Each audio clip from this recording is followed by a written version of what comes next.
In 2025, a record amount of whales, primarily humpbacks, estimated to be between 50 and 60,000, migrated up the east coast. Up to warmer breeding waters around Hervey Bay in the winter and back down to Antarctica in the spring.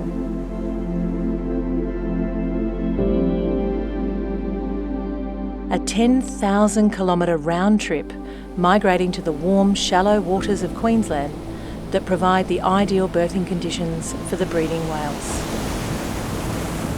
Known as the Humpback Highway, the journey follows the continental shelf, coming in close to shore at hotspots like Sydney, Byron Bay, the Gold Coast and Hervey Bay. A delightful spectacle as crowds gather on headlands to see these majestic mammals breach and play along their epic journey. But the Humpback Highway is also the office of one of the biggest industries in Australia, professional fishing.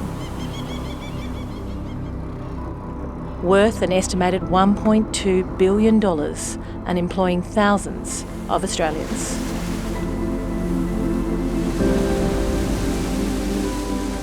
As the whale population increases, so too do interactions between fishers and whales.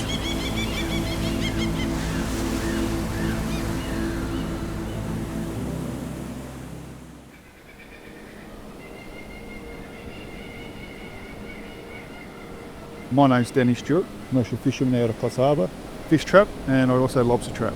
Been doing it for 35 years. Typical day, well, you've got to get yourself up, get yourself motivated, cup of coffee, drive in here, jump on the boat, make sure everything's right. You know, I've got a lot of computer systems there now with my electronics and stuff, so you've got to make sure everything's working, make sure you've got enough bait for the day, ice, and then you basically, head off, throw the ropes and go to sea. I'm the least fussy fisherman around. Just hopefully some snapper, leather jackets. To be honest, it's like a box of chocolates. You never know what you're going to get. At the moment, I still enjoy it.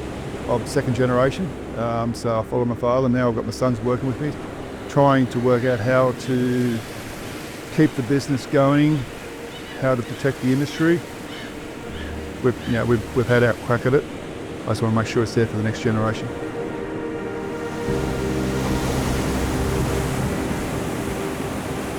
This time of the year we're catching a lot of leather jackets, so it's a pretty heavy sort of labour-intensive time of the year where there's a lot more handling involved.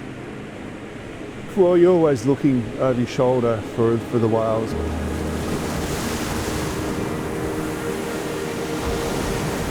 Basically, you're just trying to hopefully keep your fingers crossed and do everything that we've been trying to do to mitigate the risk. And hopefully we get through the period and there's no damage to the whales and no damage to our gear.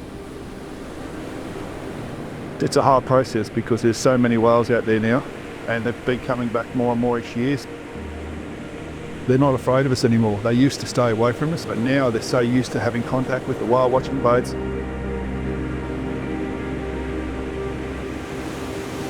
We set the traps and then you run the rope out in a big horseshoe shape. And then you're running the rope out, and next thing you look behind the boat and here's a whale coming up. Where did he come from,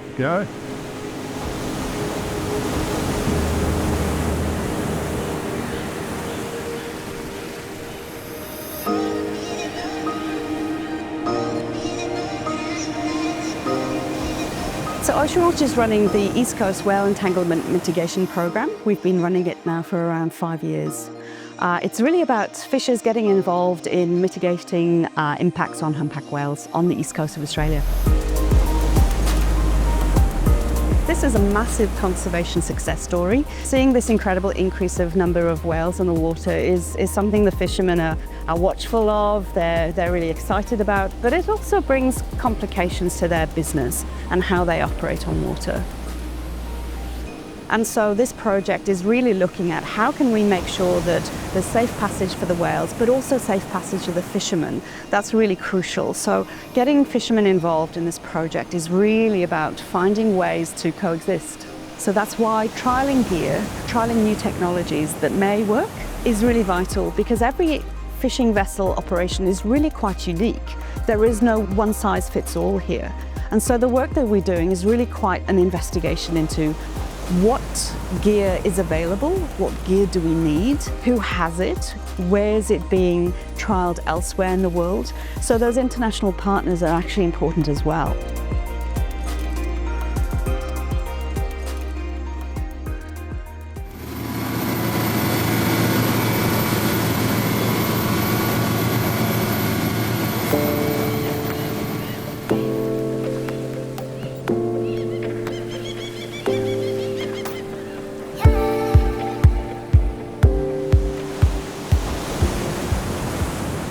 Whales have a huge impact.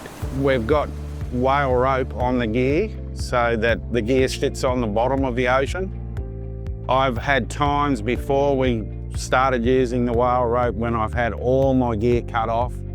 Nothing entangled with the whale, but it meant that I've had to spend the whole day grappling gear back, getting it on the boat, putting it back together and then going home and not earning a cent.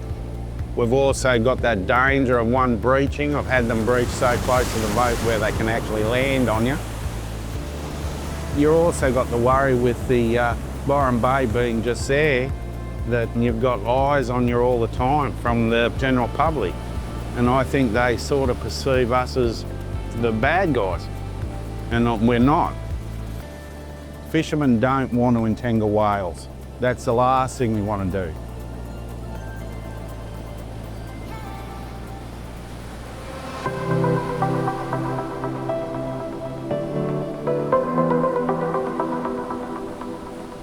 So Lift Labs was asked by OceanWatch Australia to come out to Australia and show the fishermen how our ropeless fishing system that was designed for the lobster fishery in the States and how it works, and ultimately take that system and modify it and essentially upgrade it to work for the type of fishing that's done out here in Australia. The system essentially gets clipped onto the trap and sinks to the bottom of the ocean with no vertical rope coming up to the surface. And when you're ready to pull the gear back up, you send a signal down to it, it inflates the buoy, and it lifts the trap up to the surface.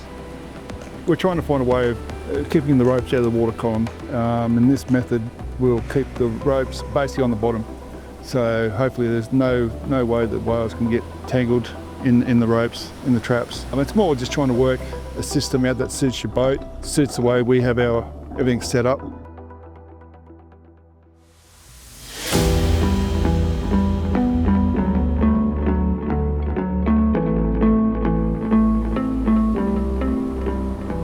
Assured is a whale mitigation system that they use over in the States and in Canada. I've been trialling it since June. I've found it to be very easy to use and fairly reliable. I'm using it at the moment on a fish trap, bolted to the top of the trap. The system battery lasts a long time. It's all controlled by an iPad, and the tablet connects to a deck box. You hang the transducer over the side, press range on your tablet, and it tells you how far away the trap is. That's when you know that it's talking to the trap, and then you press release and it'll say whether the release is successful or unsuccessful. I'd count it as a success with what I've done now with the fish trap. I'd recommend giving it a go if you're having trouble with whales or if you're having trouble with shipping or anything like that. As with any system, it's more time consuming than just ropes and floats on the surface. It's something we need to look at and sort of get a feel for, trialling these things in case we do end up with a problem like they've got over in the States and Canada with whales and their lobster fishing industries.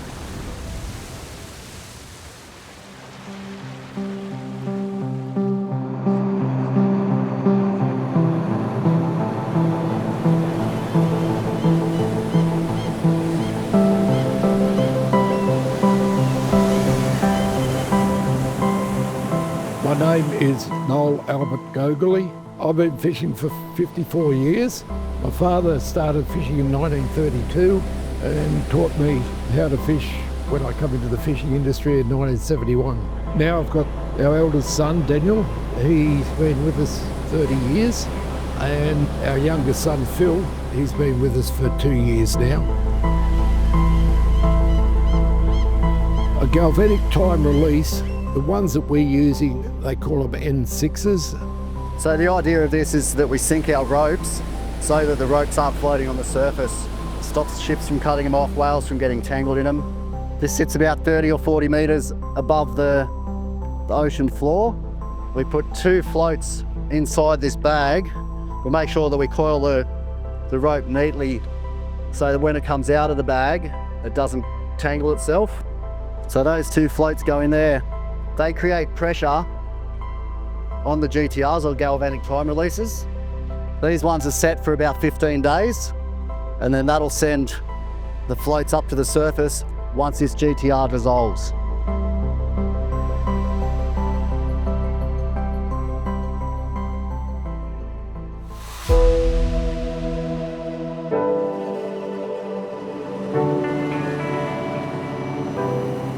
The hardest part I'm finding is because the buoy's so big, the back of the trap doesn't want to go down when you're trying to pull it up. So I use the big lifter, it might make it a bit easier. And then I keep winching the trap at the same time. He's kind of looking at it from the perspective of he wants the lift to actually lift the fishing trap, which completely removes the rope entirely. And so he was really motivated to do that, and we did that over the last couple of days, and it was an exciting experience to be on the ground level of developing a system bespoke for this specific fisherman. After he made that modification yesterday, we were testing it, and it seemed to work really smoothly with his operations. And so we're keen to see how things go, in the future as he kind of gets used to using the system and gets faster with it. To do these sort of trials and do this over a fairly small period of time, it's really hard to iron out all the things, but and I suppose at the end of it, we've just got to work out whether we've got a system there that we can do something with, and then progress it a bit further. We've got to keep changing, because if you just put that in the sand and say, well, it's going to go away, it's not going to go away.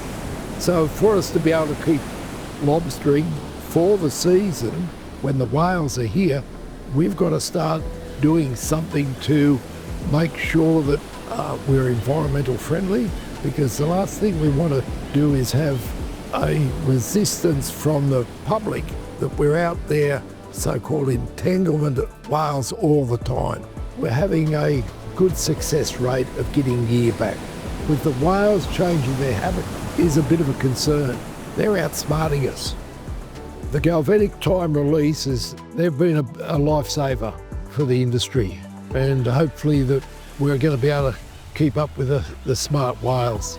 There's really solid knowledge exchange happening, and that knowledge exchange leads to solutions, basically. So having everybody around the table collaborating really positively is really crucial. I think there's kind of a percentage of fishermen anywhere that are curious about how they can maybe do things differently, forward-looking, right? So if this isn't the answer today, right? We're looking for the answer, maybe a few years from now. We don't want to catch these whales. We don't want our gear to be dragged up the coast. We don't want to see the floats on the traps, and we don't want all these things that are happening. But we're trying to do what we can to stop it. You develop it and refine it, and then hopefully someday, somewhere in the future, we'll have a system that is good for the fishermen, good for the industry, and good for the whales.